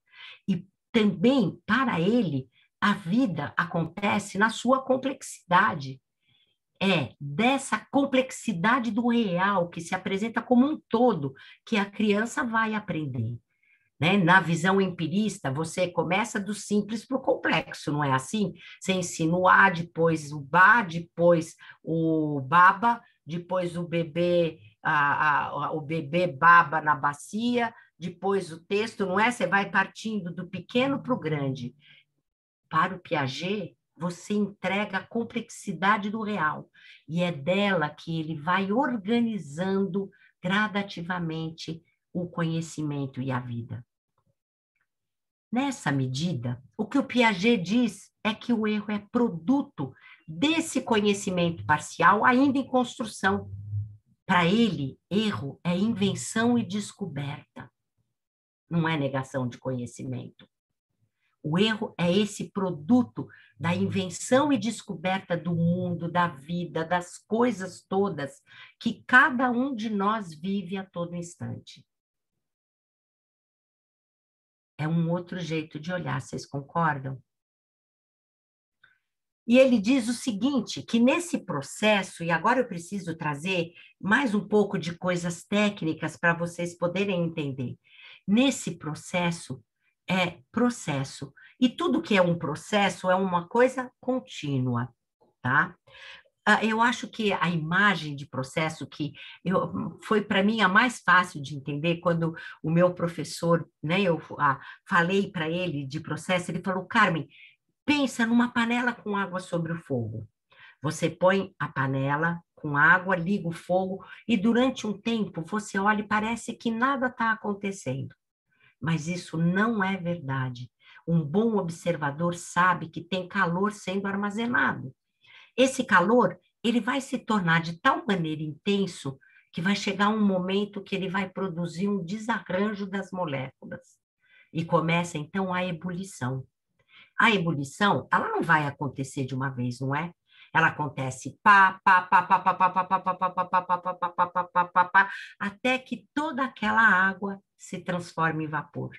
Só que a hora que ela se tornar vapor, ela vai, dali a pouco, novamente se tornar líquida, num ciclo eterno. Então, o que ele diz é que a única coisa que existe é um processo, é o ciclo. E que o erro, ele faz parte da construção deste ciclo, tá? E ele tem um sentido diferente em cada ponto que você está do ciclo, tá? Porque ele diz, sempre existe conhecimento e sempre existe erro. O acerto é relativo a um sistema e o erro é relativo ao sistema também. Por exemplo, durante quanto tempo os homens não acreditaram que era o Sol que girava ao redor da Terra? Quantas pessoas não morreram porque disseram isso? Que disseram o contrário disso? Veja, isto era certo dentro daquele sistema. É errado dentro de um outro sistema. É sempre, vejam só, quando uma criança pequena que está aprendendo a escrever, escreve alemã assim, tá? E isso é muito comum. Crianças em início de alfabetização escrevem assim. Tá errado, não tá? Só que essa criança está dizendo para a gente, olha, eu já sei que o nosso sistema é alfabético. Ela passou anos de investigação para conseguir chegar a esta aprendizagem. Ela está dizendo, olha, eu sei que existem em português sons orais e sons nasais. Ela está dizendo, olha, eu sei que os sons nasais são marcados para diferenciar dos sons orais. Ela está dizendo, olha, eu sei que as marcas de nasalização em português são MN em final de sílaba e til. Ela está dizendo, olha, eu sou capaz de perceber que na palavra alemã existem sons orais e sons nasais. E ela está dizendo, olha, eu sei discriminar que o som nasal da palavra alemã é na última sílaba. E ela está dizendo, olha, eu não sei como é que eu penso para escolher qual das marcas, então eu ponho todas. Ontem o meu aluno pôs MM em seguida para nasalizar a palavra. Eu ponho todas. Ele diz 6 coisas que sabe. Uma coisa que não sabe. E nós dizemos, ele não sabe nada. E riscamos a palavra inteira, como se ele fosse totalmente ignorante. Porque o nosso olhar é de que existe o certo e o errado. E que, se existe erro, não existe conhecimento. Está fazendo sentido para vocês? Só que ele tem 6 coisas que sabe quando ele erra assim. Só tem uma que ele não sabe. Vejam, uma criança escreve uma palavra num ditado que tem 10 letras. Ela escolhe 9 letras com adequação e uma letra errada. E o professor vai lá e coloca errado em tudo, como se ela fosse totalmente ignorante de como se escreve. Isso é sério, bem. É muito sério. O que acontece? O Piaget diz o seguinte, todos nós começamos um novo conhecimento no nível 1, que é o nível da justaposição e do sincretismo. O que é justapor? É você aproximar 2 coisas por uma razão que não é lógica. E o que é sincretismo? É você juntar tudo desprezando as incompatibilidades. Justaposição e sincretismo são os 2 lados de uma mesma moeda. Eu posso aproximar por uma razão que não é lógica, porque tudo pode ser juntado com tudo, e eu posso juntar tudo com tudo, porque as minhas aproximações não são lógicas. Para que isso aconteça, é preciso que existam coisas que estão lá no objeto de conhecimento que a pessoa não vê. Por isso que é chamado de nível do recalcamento. O Freud estudou muito o recalcamento afetivo e o Piaget estudou o recalcamento cognitivo, que ele diz que acontece ou porque você não tem estrutura cognitiva ainda para compreender, como acontece com as crianças, ou como nós adultos, qualquer novo conhecimento. Quando a pessoa está nesse nível 1, não há erro para o sujeito. Ele erra, pode estar em rosa-choque fosforescente, mas ele não é capaz de ver. É como um quebra-cabeças que tem as peças e você aproxima de uma maneira que não dá, não pode, que não dá certo. E você não percebe que não tá certo daquele jeito, que não está da maneira como deveria estar. Só que o que acontece? O objeto de conhecimento vai se impor, né? Então, imagine que a criança, você, por exemplo, né, briga muito com o seu filho adolescente. Isso é muito comum, não é? Pais e filhos adolescentes se desentenderem. E daí, você briga muito e você para e pensa, por que você não quer aquela briga? Você quer que dê certo?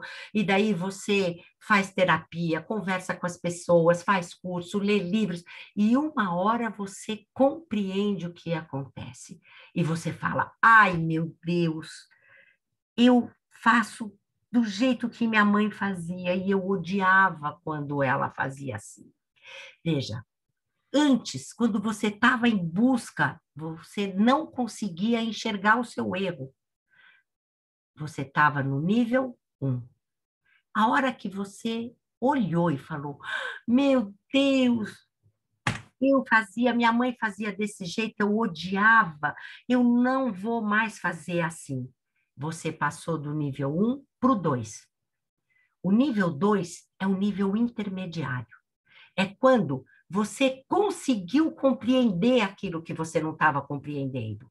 Só que você não dá conta de garantir em todas as situações. Mas você já consegue enxergar. Por isso que nesse nível, o sujeito primeiro erra e depois vê. É o nível do conflito, da ambivalência, da oscilação, e é o nível onde o sujeito está mais disponível para transformação. Porque naquele primeiro nível a água estava esquentando, ainda não tinha entrado em ebulição. Então, ele não conseguia enxergar, mesmo que você falasse. Está fazendo sentido? Agora aqui a água entrou em ebulição e ela vai cada vez ebulir, né? Vai ebulir com mais velocidade. E você, então, vai organizar algumas pecinhas aqui, outra ali, outra ali, outra ali, até uma hora que você passa. Então, a hora que você consegue mudar, que você vai virar vapor, significa que você foi para o nível 3, que é o nível do sistema. Não significa aí que você sabe sempre como é a solução. Significa que, no mínimo, você consegue antecipar o erro, saber onde mora o perigo. Vou dar um exemplo concreto que eu acho que facilita. Imagine que a criança escreveu casa com Z. Se ela está no nível 1, você chega e fala, Mariazinha, dá uma olhada aqui. Como você escreveu, ela lê casa e fica com aquela cara de paisagem, de qual que é o problema? Já viram essa cara? Se ela está no nível 2, ela escreveu casa com Z, e você fala, Mariazinha, olha o que você escreveu. E ela lê casa.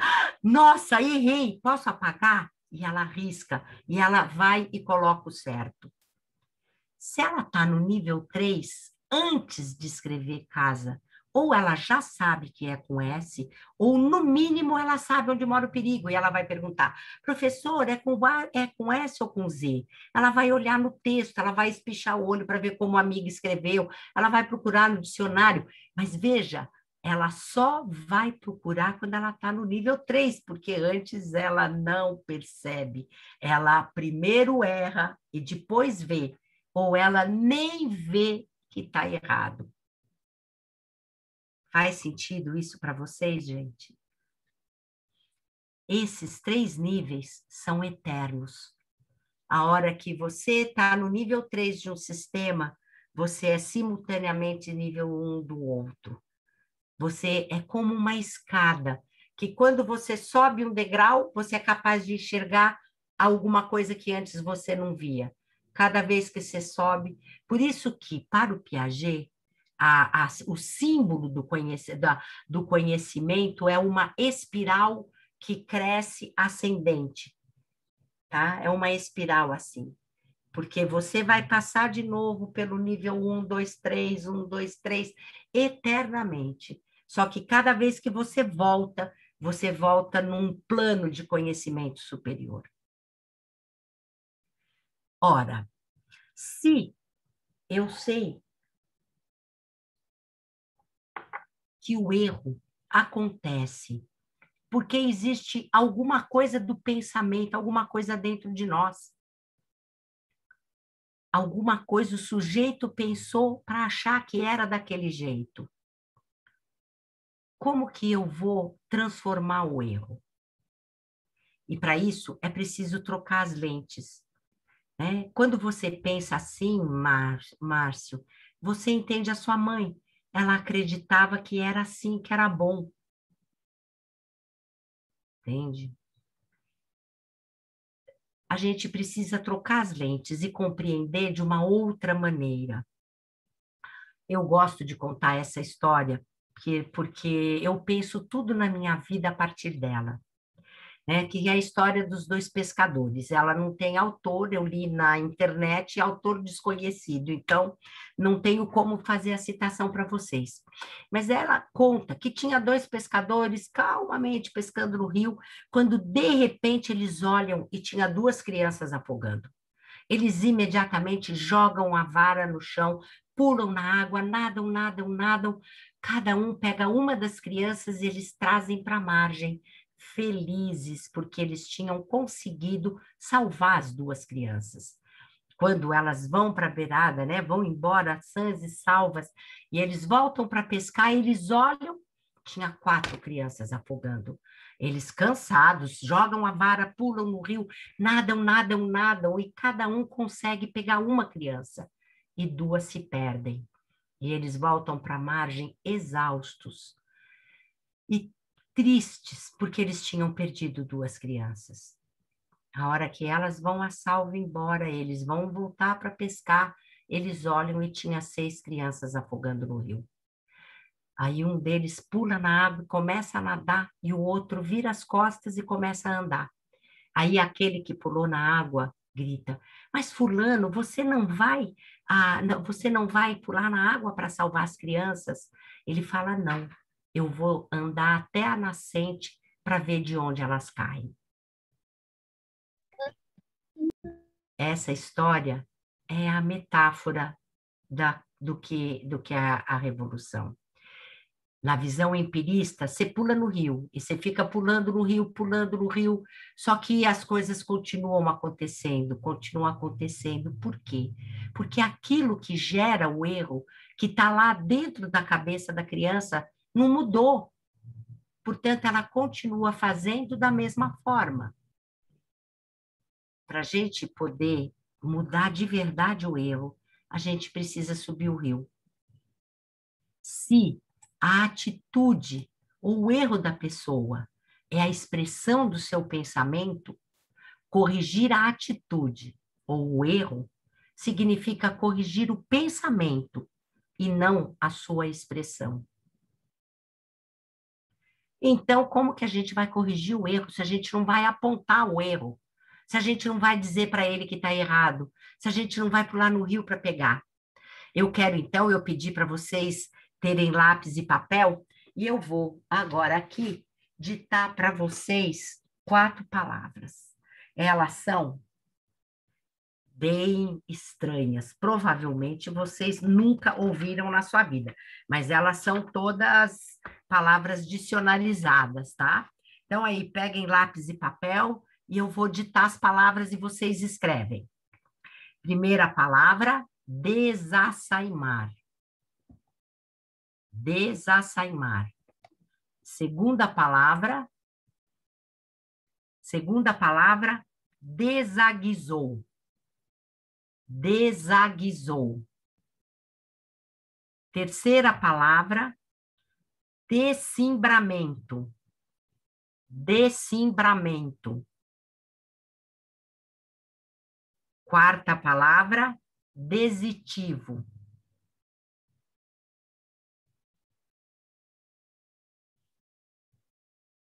Vou repetir: desassaimar, desaguisou, descimbramento e desitivo.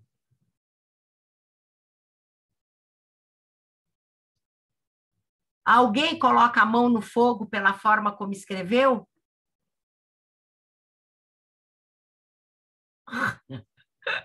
Ninguém coloca, não é?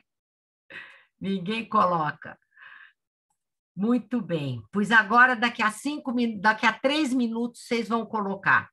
Então, esse aqui é uma atividade que eu faço com as crianças, eu dou para elas, então essa é a série de finais de palavra, nem todos têm um significado, e peço para elas descobrirem quais são os inícios formados por 3 letras que vocês podem colocar para formar as palavras. Para formar as palavras.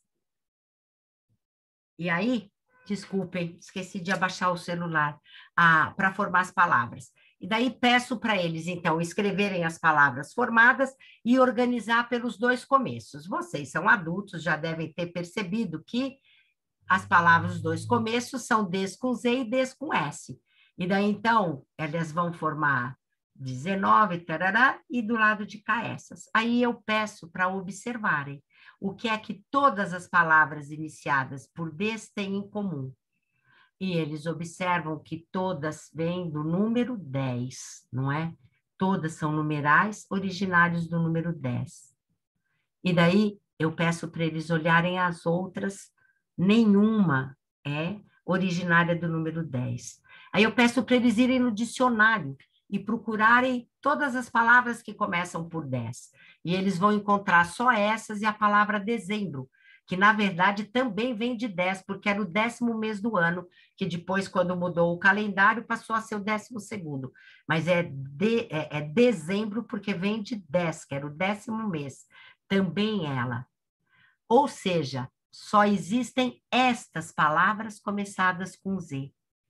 Todas as outras são com des com S. Será que agora desassaimar é com S ou com Z? Vocês sabem todas como é que escreve, não é? Todas são com S, das que eu ditei para você. Porque só quando é numeral, dos numerais com 10, é que é com Z. É com S. Não, só os numerais são com Z, não é? E daí, então, o que eu fiz? Eu corrigi o ditado de vocês, gente? Vocês sabem agora como é que escreve? Mas eu não coloquei a caneta e eu não apontei que estava errado.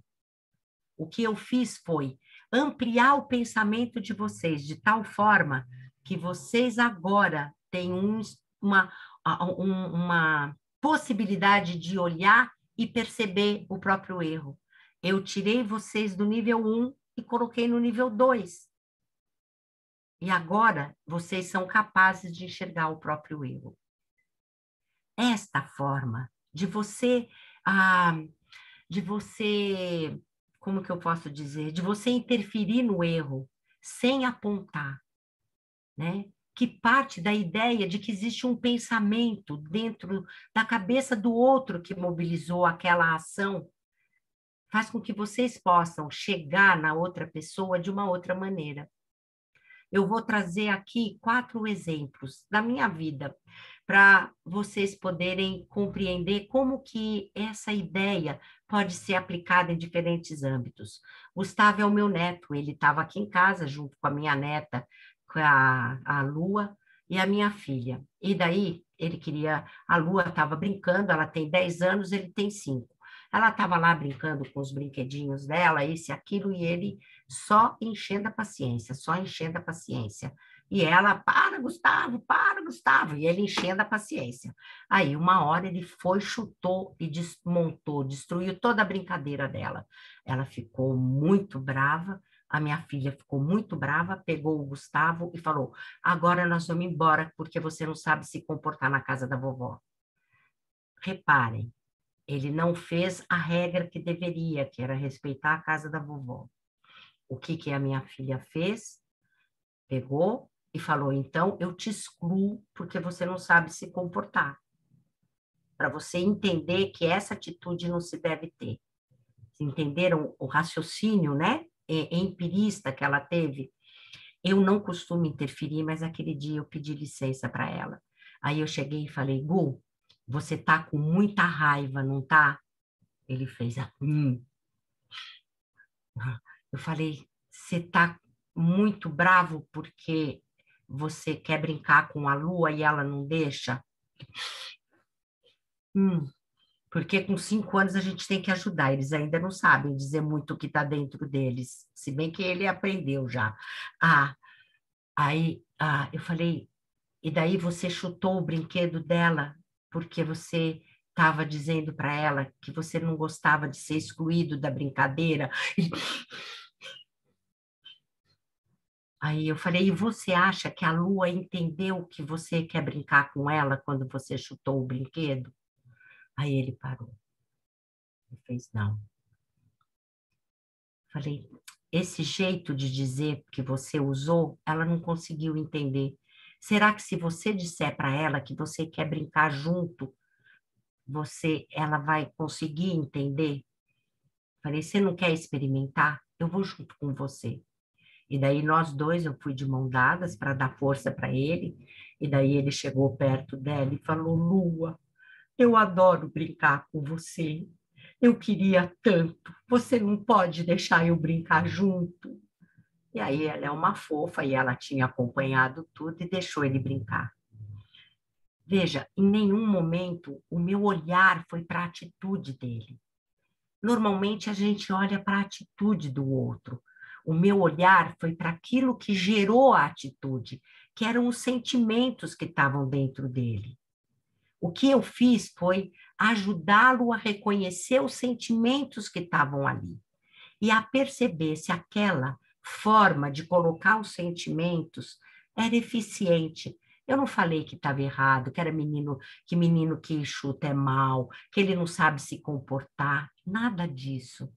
Eu só fiz ele perceber que aquela estratégia não era boa, que tinha uma outra melhor, para ele colocar o sentimento dele, o desejo dele para fora. Deu para entender? Como você pode chegar e transformar a atitude do outro, corrigir o erro do outro, sem ser apontando o erro, sem ser colocando o outro para baixo? Fundação Casa. Eu trabalhei lá como gerente de arte e cultura. E então eram 150 centros e eu tinha alguns técnicos que eram os meus intermediários entre os centros e mim. E daí, logo que eu entrei, eu perguntei para eles como que a gente sabia do que estava acontecendo para poder tomar as decisões, e eles falaram que todo mês os centros mandavam um relatório com as coisas que estavam acontecendo. E eu, quando olhei os relatórios, eu vi que tinha várias inconsistências, né? Várias coisas que não batiam. E daí, como é que fala? Eu perguntei para eles, eu só observei, né? E eu perguntei para eles, e o que vocês fazem com esse relatório? Falou, a gente escreve um relatório de volta. Eu falei, então me mostra esse relatório. E a hora que eu vi o relatório que eles escreviam, dava para entender por que os centros não falavam a verdade sempre. O relatório era pura cobrança. você não deu conta daqui, você não está cumprindo, não sei o que lá. Era fiscalização, cobrança. Ora, quem que aguenta ser chamado de incompetente, de não dar conta? Então, eu falei para eles, olha, eu quero conversar com vocês de qual é o nosso lugar. Quando a gente escreve desse jeito, a gente está pensando que o nosso lugar é qual? É de fiscalizar, é de cobrar que quem está lá na ponta faça as coisas que a gente acha que devem ser feitas. Como que eu entendo o nosso lugar de gestores? Eles é que cumprem a finalidade da fundação, que é educar e orientar os jovens. E a forma como nós, e o nosso lugar, é garantir a condição para eles trabalharem bem. Nós servimos os centros. Nós não somos inspetores. Nós temos que garantir a condição deles trabalharem bem. Então, nós vamos mudar o jeito de fazer o relatório. Quando tiver que eles não deram conta de preencher as oficinas, vamos colocar assim: olha, eu estou vendo que essa oficina está com menos jovens do que cabe. Será que essa linguagem não está mais fazendo sentido para esses jovens? Será que o educador não está conseguindo ser atrativo? Será que tem alguma outra coisa que eu não estou imaginando que possa estar atrapalhando vocês? De que forma vocês querem que nós ajudemos? Deu para entender a diferença? E daí o que foi acontecendo? Os centros mudaram o jeito de mandar o relatório. Eles pararam de esconder o que eles não davam conta. Eles pararam de ter medo de mostrar o erro, porque eles não iam ser punidos pelo erro. E daí, pelo contrário, eles começaram a mostrar o que estava difícil, porque quem estava lá, ao invés de menosprezar, de punir, estava dizendo como é que eu te ajudo. E eles passaram a escrever, olha, se você fizesse tal coisa, Carmen, você ia conseguir me ajudar. Será que dá para você fazer? E eu pude começar a tomar boas decisões. Dá para entender como você pode, no ambiente de trabalho, eu estou falando de 150 centros. Não era um ambiente pequeno. Paulo é meu marido. Ele me permitiu compartilhar essa experiência da nossa vida. Nós somos o segundo casamento, nós dois. E logo que nós nos casamos, o Paulo não conseguia de maneira alguma controlar o dinheiro dele. Ele estava sempre entrando em dívida, sempre entrando em dívida. Isso gerava muito sofrimento para ele. E daí eu fiquei pensando como que eu podia ajudá-lo. E eu estou considerando ser descontrolado com o dinheiro como um erro, né? Como uma atitude que precisa ser transformada. Só que se eu fosse uma empirista, eu ia falar, tá vendo? Você é um descontrolado, você não dá conta mesmo, nunca você te ensinaram a controlar o dinheiro, você não está percebendo? Não é que normalmente os casais brigam porque um cobra do outro. Mas como eu gosto de subir o rio e olhar de onde que as bebês caem, eu comecei a observar o que é que fazia com que ele não controlasse o dinheiro. E logo percebi que ele tinha muita culpa por ter se separado, por ter largado as filhas dele. Mas que coisa! Espera aí.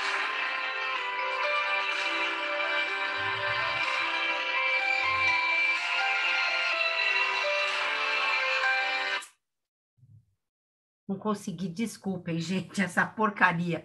Não consegui desligar. Aí eu falei para ele,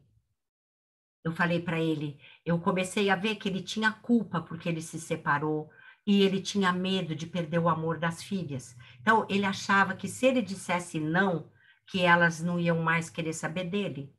E daí, o que eu fiz? Eu falei, eu preciso atuar aqui para ele conseguir transformar a atitude dele. E comecei a fazer marcação termo a termo. Cada vez que elas tinham a menor demonstração de afeto, eu marcava. Nossa, que paizão que você é, hein, cara? Puxa, olha como ela gosta de você. Você viu quantas vezes ela te ligou? Ela tem muitas saudades. E eu ficava o tempo inteiro mostrando todas as demonstrações de carinho, porque elas gostavam dele, e que elas iam dando, para que ele enxergasse o amor que estava naquelas atitudes. Quando ele estava um pouco mais fortalecido, eu comecei a ficar brava. Aí, quando ele falava alguma coisa, mas se eu fizer, elas não vão mais, eu falava, Paulo, você não tem direito de duvidar do amor delas. Você não acha que elas já te deram tanta demonstração? O que mais que você quer que elas façam para mostrar que elas gostam de você e não do seu dinheiro? E aí ele foi acreditando no amor delas e passou a conseguir dizer sim quando ele tinha dinheiro para dizer sim, e dizer não quando ele não tinha dinheiro, sem ter medo de perder o amor delas. E nunca perdeu, elas amavam a ele, não ao dinheiro dele. Eu mudei a atitude dele, não mudei? Mas em nenhum momento eu disse para ele, você é um descontrolado. Ressocialização do homem. Vocês sabem que, infelizmente, um número imenso de homens agridem mulheres, né? E quando os que entram em processo e vão para a cadeia, uma parte deles faz parte de um trabalho que se chama ressocialização do homem, onde eles juntam, são pessoas especializadas, eles juntam esses homens para conversar sobre o que é ser homem, como que eles se sentem enquanto homens, o que é que eles gostariam de ser como homens, falar das suas frustrações. É um espaço de diálogo entre homens sobre ser homem. O que acontece? Quando os homens que são apenas presos, 78% deles voltam a agredir uma mulher. Dos homens que passam por esse processo de ressocialização, 98% nunca mais agride uma mulher. O que é que transformou a atitude dos homens? Foi a cadeia ou foi esse trabalho de ressocialização? Vocês entendem? O trabalho de ressocialização vai lá na razão deles agredirem as mulheres, que é a ideia de homem que eles têm. Quando eles mudam a ideia do que é ser homem, eles conseguem mudar a atitude deles. E isso faz toda a diferença. Bom, quais são as implicações de se olhar o erro por essa perspectiva? Não há dicotomia entre certo e errado. Não há julgamento do erro ou de quem cometeu esse erro. A correção é no pensamento. Você não precisa apontar o erro. Não há geração de medo. As pessoas não têm medo de errar. Elas podem ser elas mesmas. A escuta é essencial. Para você compreender o que é que o erro, por que a pessoa errou, ela tem que estar pensando, você tem que entender o pensamento dela, você tem que escutá-la. O aprendiz se sente seguro e autoconfiante. O outro, que está do seu lado, não tem medo de você. A moral que é desenvolvida é de autonomia. Você passa a ser responsável e corresponsável pelas suas atitudes. Possibilita a empatia. E o que isso tem a ver com uma educação para a paz? Tem tudo a ver, gente. Aí existe uma escuta verdadeira do outro, um desejo de compreender seu pensamento e sentimento. Respeita-se o pensar diferente. O outro pode ser ele mesmo sem medo. A sua dignidade é preservada. Confia-se na capacidade e potencialidade do outro, garantindo sua autoestima e ajudando o outro a se autodirigir. Possibilita o autoconhecimento. A consideração do outro é incondicionalmente positiva. Você sempre vai buscar o que é que levou. Nessa medida, a possibilidade de convivência é amorosa e ética. Educar para a paz é ajudar o outro a se autoconhecer, a compreender o mundo, as suas experiências e relações, a cooperar, ser empático, resolver seus conflitos de uma forma não violenta, a saber-se interdependente e responsável por suas ações e pelo bem-estar da sociedade. E aí, só mudando a maneira como a gente lida com o erro, é que a gente consegue tudo isso. Obrigada, gente.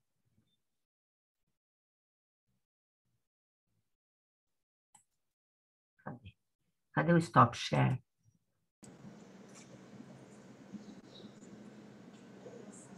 Nossa, Carmen, quantas reflexões que você trouxe. Não sei se alguém tem alguma pergunta, a gente já está bem em cima do horário, mas eu acho, né, que se tiver alguém querendo, né, fazer alguma pergunta. Ô, Carmen. Oi, Márcio. Olha, primeiro eu quero agradecer, que eu achei maravilhoso. É a primeira vez que eu vejo alguém falar do erro dessa forma. Eu dou aula há 1000 anos, nunca ouvi alguém colocar o erro com tanta propriedade. Segundo, que eu faço parte desse grupo de reflexão de masculinidade, né? Uhum. E eu fiz até agora um curso lá no Agora José, que é sobre gênero e masculinidade.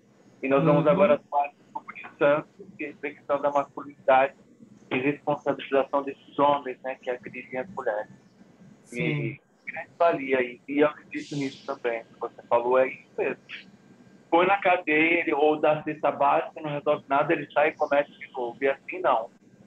Assim ele começa a tomar consciência e realmente ele, claramente, segundo as estatísticas, pouquíssimos que voltam a reincidir. Muito pouco, quase nada. Então, gratidão pelas suas palavras. Gratidão. É isso, não é? É muito diferente, não é, Márcio? Muito diferente. E é lindo esse trabalho de ressocialização do homem. Eu faço parte, né, de 2 projetos sociais que trabalham com violência contra a mulher. E eu luto muito, porque quando fala da violência contra a mulher, ficam com muita raiva dos homens. Mas os homens, eles também são produto desta forma, desta sociedade que ensinou eles a serem desse jeito. Eles não são ruins, eles não são maus, eles não são nada disso. Eles só criaram uma ideia de ser homem que precisa ser revista, porque ela não é saudável na relação. Nem Não é eles mesmo. ficam felizes, não é? Eles não são felizes quando eles são agressivos. Faz mal para eles e faz mal para o outro. Inclusive, o número de suicídio de homem é altíssimo. A Altíssimo. estatística mostra que é altíssimo o número de homens que morrem. É altíssimo, que se matam. Não, os homens, Márcio, eles são os maiores agentes de violência, mas eles são os maiores vítimas da violência. Lá no Sul, por exemplo. É vítima, não sei se é vítima, mas não sei se a palavra é vítima. Olha, são os que mais morrem. Eles são vítimas, eles são mortos. Estatístico, nascem mais meninos, pelos dados estatísticos, nascem mais meninos que meninas, né? Mas, assim, chega na idade adulta, né? Mais mulheres do que homens, porque nessa fase, principalmente aí de adolescência, adulto jovem, é a faixa de maior mortalidade masculina, né? E assim, grande parte dela é por questões de violência e acidentes, né? Que entram nessa questão que a gente chama das causas externas. Mas porque os homens são ensinados que ele tem que brigar, que se olhou para a menina que está com ele e ele não bater no cara, então ele é viado, ele não sabe defender, que ele tem que dirigir a toda, porque isso daí é sinal de virilidade. Então, ele acaba se colocando em situações de alto risco. Por isso ele morre tanto, por esta ideia de ser homem que colocaram na cabeça deles. Ele foi educado desde que ele nasceu a ser homem assim. É verdade, é isso mesmo. Então, isso mesmo, cara. A hora que ele... Mas ele também não é feliz desse jeito. Não é feliz. É ruim para ele e é ruim para o outro que convive com ele. Né? A gente precisa pesado, mudar muita coisa que está no nosso pensamento. Mas agora, Márcio, quando você fizer o seu trabalho de ressocialização, você vai, eu acho, ter um fundamento teórico que os teus colegas não terão. Eu achei o lance do erro. Olha, gostei mesmo, estou falando sério. O lance do erro, né? E a gente vive isso, eu vi na minha casa. Enquanto professor, eu lembro, a única vez que eu ouvi falar que o erro era pedagógico. Eu vi numa reunião nessa vez, a mulher falou, o erro é pedagógico. E é pedagógico, o erro não é para você punir para matar. O erro é para a gente parar, para a gente refletir, para a gente pensar, para a gente fazer tudo. Mas não é para punir. Mas eu fui, na minha fase, era punição. Ainda hoje. Era punição. Hora... Né? Ainda é. A criança perde nota, fica de castigo, não é? É isso mesmo. Não vai ganhar bicicleta, não vai fazer isso. É isso mesmo. Ainda hoje o erro, tanto em casa, quanto na escola, quanto na sociedade. Você ouve, por exemplo, sai publicidade que tem jovens aí agindo de uma maneira que não era lá, assalto, não sei o quê. Qual a ideia de todo mundo? Vamos aumentar o tempo de prisão, vamos diminuir a maioridade penal para punir mais. É sempre punição. Mudança de atitude está associada à punição. E não resolve, porque já foi provado não resolve. O Brasil é um dos países que tem mais número de encarcerados. Resolveu? Não. Continua aí, né? Encarcera. Não é por aí, é de outro jeito que se faz. Bom, gente, eu já avisei de você. Que o nosso ponto de vista, né, o nosso olhar é sempre um ponto de vista nesse círculo todo, nessa circunferência toda que é o mundo, né? É um pontinho ali, né? Tem tantos outros ali no meio, alguns congruentes, outros não, né? Faz parte. E, Débora, você pode me dar de presente a sua história? Eu adorei ela. Posso. É de um livro, até eu comprei no Palas, ó. Era uma vez, chama. Eu tenho! Você tem? Eu vou te passar a página. Então me passa qual que é a história, porque eu li várias, mas não li todas. Eu adoro esse livro, eu uso. É muito legal mesmo. Márcio, obrigada aí pela sua participação. Fátima e Débora, obrigada pelo convite. Espero que, de alguma forma, eu tenha deixado algo de bom para vocês. Nossa, foi muito bom, assim, agradeço bastante você poder ter aceito o convite, o pessoal também que esteve presente, e amanhã temos mais. Amanhã nós vamos falar da questão da economia solidária, no período da manhã, e à tarde teremos uma oficina. Então, também estão todos convidados. Obrigada. Tchau. Oi, Fátima. Carmen, assim, um agradecimento muito profundo, e a gente tem procurado, assim, a gente está querendo desenvolver mesmo essa linha de educação para a paz. Eu acho que você trouxe embasamentos fundamentais. Então, assim, acho que é o novo recomeço, assim, eu penso, né? A gente ter esse embasamento para pensar nas nossas ações, né? De patamar, de onde partimos. Então, muito obrigada, muito carinhoso como você nos atendeu. Espero que a gente possa estar junto muitas outras vezes, viu, Carmen? Eu também. Gosto de estar junto de gente que luta pela paz. Nós também. Obrigada. Beijo, querida. Vou sair que eu tenho outro compromisso. Sim, beijo. Tchau. Tudo de bom. Tchau.